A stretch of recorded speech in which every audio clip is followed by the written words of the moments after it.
오늘은 우리가 베드로후서 두 번째 시간으로 알미 삶이 되는 은혜라는 제목으로 같이 말씀을 나누도록 하겠습니다. 알미 삶이 되는 은혜. 베드로는 아는 것에 대하여 강조하고 있습니다. 어제는 하나님과 주 예수 그리스도를 알므로 은혜와 평강이 우리에게 더욱 많아질 것이다. 그렇게 이야기했습니다. 하나님이 누구신지 그리고 예수님께서 누구신지 우리가 그 하나님의 풍성하신 은혜를 알아가면 알아갈수록 그리고 예수님의 그 십자가의 은혜의 깊이를 알아가면 알아갈수록 우리에게는 은혜가 날마다 넘치게 될 줄로 믿습니다. 그 무한하신 하나님을 유한하신 우리가 다 알 수 없지만 하나님께서 우리에게 계시하여 주시는 만큼 우리는 평생을 그 하나님을 알아도 그 하나님의 무한하심을 날마다 감격하며 날마다 감사할 수밖에 없을 거예요. 그런데 우리가 그 하나님을 묵상하지 않으면 그리고 그 하나님의 말씀을 사모하지 않으면 그 하나님의 은혜와 평강은 우리에게 날마다 넘치는 은혜로 다가오지 않고 오히려 무거운 짐처럼 다가오게 될 겁니다. 그렇기 때문에 우리는 날마다 하나님을 아는 일, 예수님을 아는 일이 참 중요해요. 그래서 우리가 사람과 사람 간에도 그 사람을 안다라고 말을 하지만 우리가 그 사람에 대해 모르는 것이 더 많을 때가 많아요.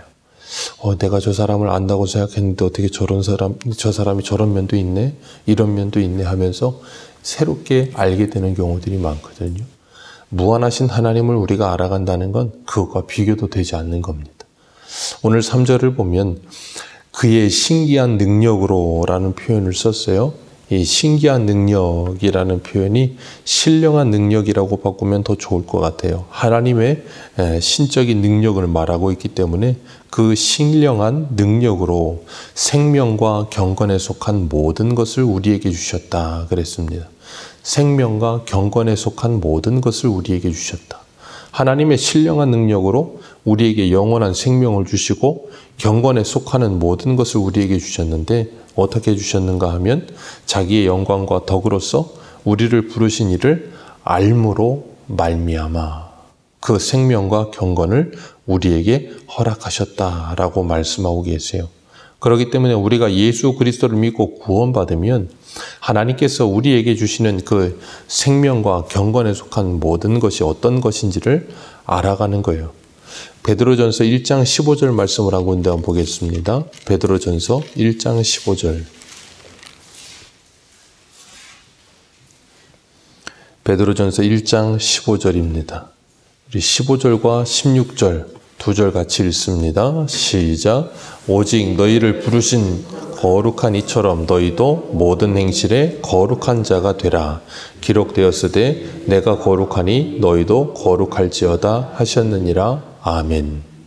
베드로가 하나님께서 그 신령한 능력으로 우리에게 생명과 경건에 속한 모든 것을 주셨는데 그것은 우리를 부르신 이를 알므로 우리에게 그것이 주어진다 그랬어요. 우리를 부르신 그분이 우리를 구원하신 목적에 대해서 분명히 말씀하시는 거예요. 우리를 부르시고 구원하시고 그것으로 끝내는 게 아니라 구원한 우리가 구원받은 이후에 거룩한 삶을 살게 되기를 원하신다는 거예요. 그래서 우리로 하여금 그 거룩한 뜻을 따라 하나님의 거룩하심을 닮아가면서 날마다 주님을 따라오기를 원하신다는 거예요. 그래서 데살로니가전서 4장 5절에도 하나님의 뜻은 우리의 거룩이라 그러셨어요. 우리가 거룩하여지는 것이 하나님의 뜻이라. 하나님의 백성답게 살아가는 것이 하나님의 뜻이라 그렇게 말씀하고 계세요. 그래서 출애굽하여 애굽에서 나온 이스라엘 백성들에게 하나님이 시내산에서 주신 것이 레위기예요. 그들이 거룩하게 살아가야 되는 생활의 법이 어떤 것인가, 하나님의 백성이라면 어떻게 살아야 하는가 하는 것에 대해서 레위기를 통해서 분명하게 말씀하고 계세요. 그리고 오늘 우리들에게도 분명하게 말씀하고 계세요. 우리를 부르신 그 거룩하신 이처럼 너희도 모든 행실에 거룩한 자가 되라. 그렇게 되게 하기 위해서 생명과 경건을 우리에게 허락하셨다. 그러니까 우리가 하나님을 알면 알수록 그 생명과 경건에 대해 어떻게 하겠어요? 사모하는 마음이 생겨나는 거예요. 그 거룩하심을 사모하는 마음이 생겨나는 겁니다. 이 세상의 부모들도 자녀를 낳으면 낳는 걸로 끝내는 부모는 세상에 없습니다. 자녀를 낳고 키우며 양육하여서 그 자녀가 이 어른이 될 때까지 그 자녀를 책임져 주고, 그 우리나라 부모님들은 특히나 그 자녀가 결혼하고 나서도 계속 그 자녀를 케어하는 일들도 있죠. 하나님께서는 우리들에게 하나님의 사랑이 무엇인지를 가르치고 계시는 거예요. 우리가 말씀으로, 기도로 거룩하여진다고 했는데, 하나님의 뜻인 그 거룩을 이루어가기 위해 하나님을 알도록 우리가 날마다 말씀을 읽고 듣고, 그리고 기도하는 가운데 거룩을 향해 나아가야 된다는 거예요. 그래서 4절 말씀에 이렇게 말씀하고 계세요. 이로써 그 보배롭고 지극히 큰 약속을 우리에게 주셨다. 이로써 어떻게 해요? 우리를 부신 이를 알므로 우리에게 그 보배롭고 지극히 큰 약속을 주셨다. 예수 그리스도 안에서 주어지는 영생의 약속을 우리에게 주셨다는 거예요. 그 약속으로 말미암아 우리가 정욕 때문에 세상에 썩어질 것을 따라 살지 않고 신성한 성품에 참여하는 자가 되게 하시려고 그 신령한 약속을 우리들에게 허락하셨다는 거예요. 그 보배로운 약속, 예수 그리스도를 통해 주어지는 그 약속을 우리들에게 날마다 말씀을 통해 알게 하심으로 정욕과 썩어질 세상의 것을 피할 수 있게 하신다. 그 보배롭고 영광스러운 약속과 보배로운 믿음을 가지고 그 하나님의 나라를 사모하면서 산수망을 가지고 살기 때문에 그럴 수 있다는 거예요. 왜 그런가 하면, 그러지 않으면 우리들은 정욕과 썩어질 것을 구하는 삶을 살아갈 수밖에 없어요. 왜냐하면 사람은 무엇으로든 우리의 심령을 채워야 하거든요. 하나님으로 채우든가 아니면 정욕과 썩어질 것으로 채우든가 무엇으로든 채워야 돼요, 사람은. 그래야 사람은 만족을 느낀다고 생각을 하는 거예요. 그렇기 때문에 우리가 하나님이 내 안에 채워지지 않으면 자꾸 다른 것으로 내 안에 채우려고 들기 때문에 사도 바울은 2절에서도 3절에서도 뭘 강조해요?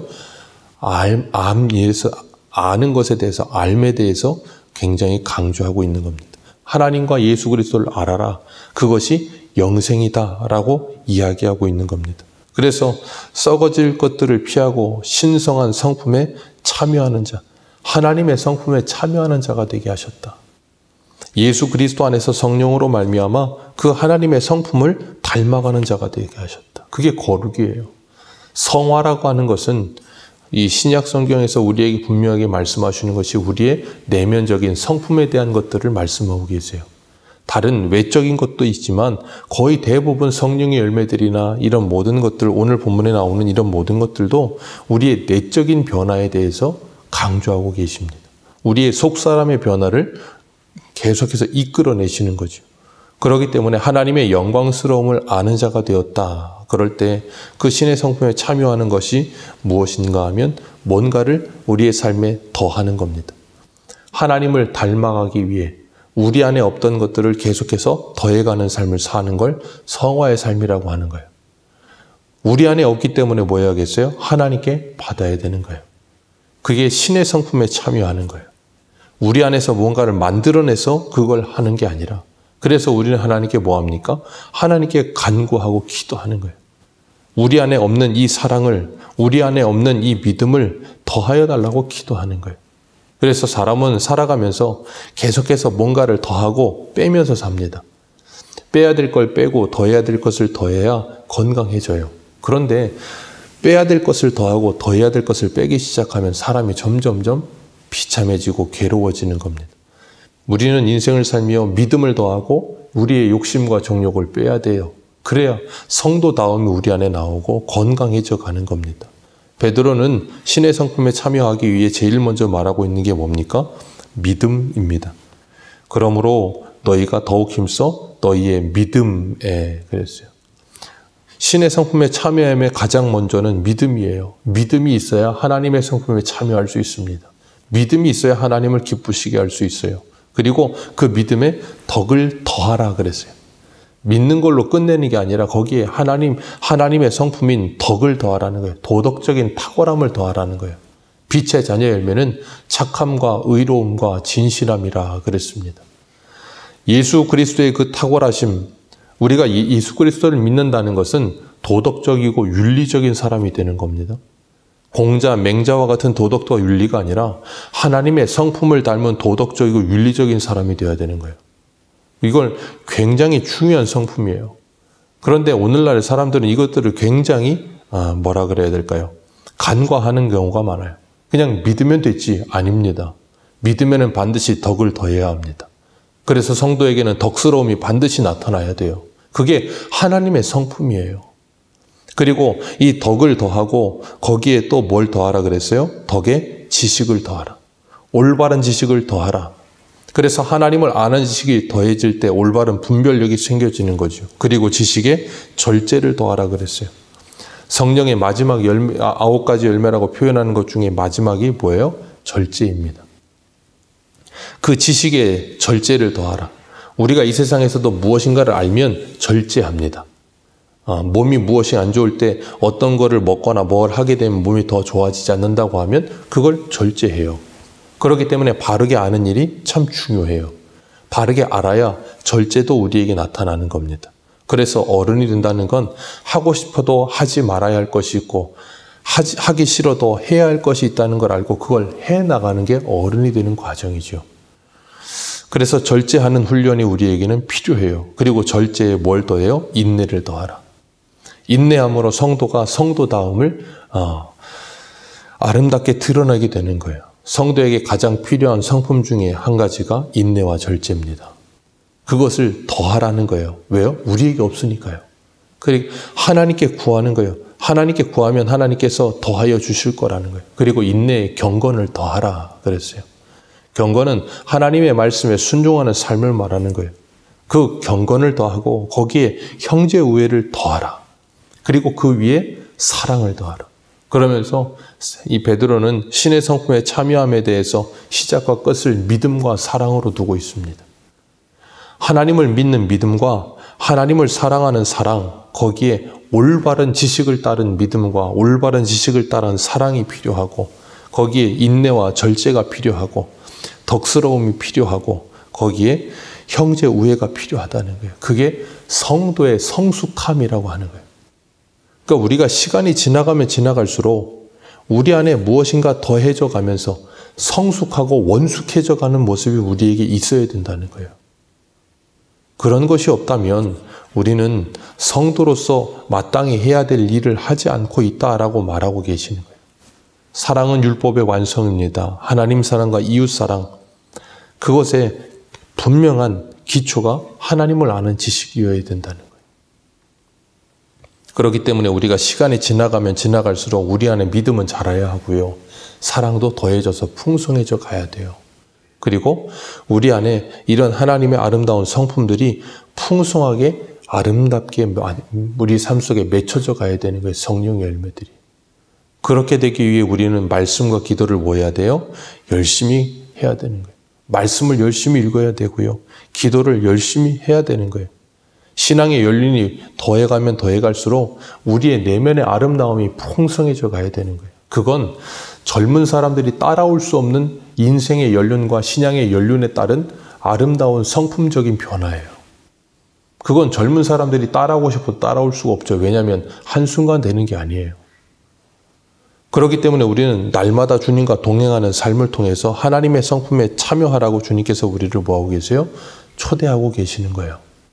말씀을 통해서 그리고 기도하는 가운데 우리가 아침에 해가 뜨는 모습을 보면 그 일출의 뜨거운 태양이 떠오르는 모습이 아름답지만 저녁에 이 해가 질 때 석양의 뜨거운 태양도 정말 아름답습니다. 우리의 인생도 그래요. 젊은 날의 뜨거움과 열정도 아름답지만 신앙의 연륜이 묻어나는 그 노년의 신앙의 아름다움은 그 신앙의 젊은이들이 따라올 수 없는 엄청남이 있는 거예요. 그 간극은 어찌 메울 수 없을 만큼의 간극이 되는 거예요. 하나님의 입장에서 보면 그게 거기서 거기지만 사람과 사람의 입장에서는 그만큼의 신앙의 연륜의 차이가 생겨나는 거예요. 그러면서 우리는 그 하나님의 아름다움을 닮아가면 닮아갈수록 우리가 그런 표현을 쓰잖아요. 참 연세가 있으신데도 너무나 멋있으세요. 너무 아름다우세요. 그런 표현을 하는 어른들이 있어요. 우리가 바로 그런 사람들이 되어져 가야 된다는 거예요. 그러기 위해 뭐 해야 돼요? 매일마다 우리의 삶 속에 이 경건의 훈련이 필요하다는 거예요. 그럴 때에라야 우리가 아름다운 어른이 되어서 다음 세대들을 아름답게 믿음으로 바른 길로 인도하며 코치하고 그들이 어떤 길을 걸어야 할지를 권면해 줄 수 있다는 거예요. 우리는 믿음 생활하면서 시간만 보내는 것이 아니라 빼야 할 것을 더하는 인생이 아니라 정말 하나님께서 우리에게 주신 이 신의 성품에 참여함에 있어서 우리가 더해야 할 것을 더해가면서 풍성한 하나님의 사랑을 알아가고 하나님을 닮아가는 저와 여러분들 되시기를 주님의 이름으로 축복합니다. 기도하겠습니다.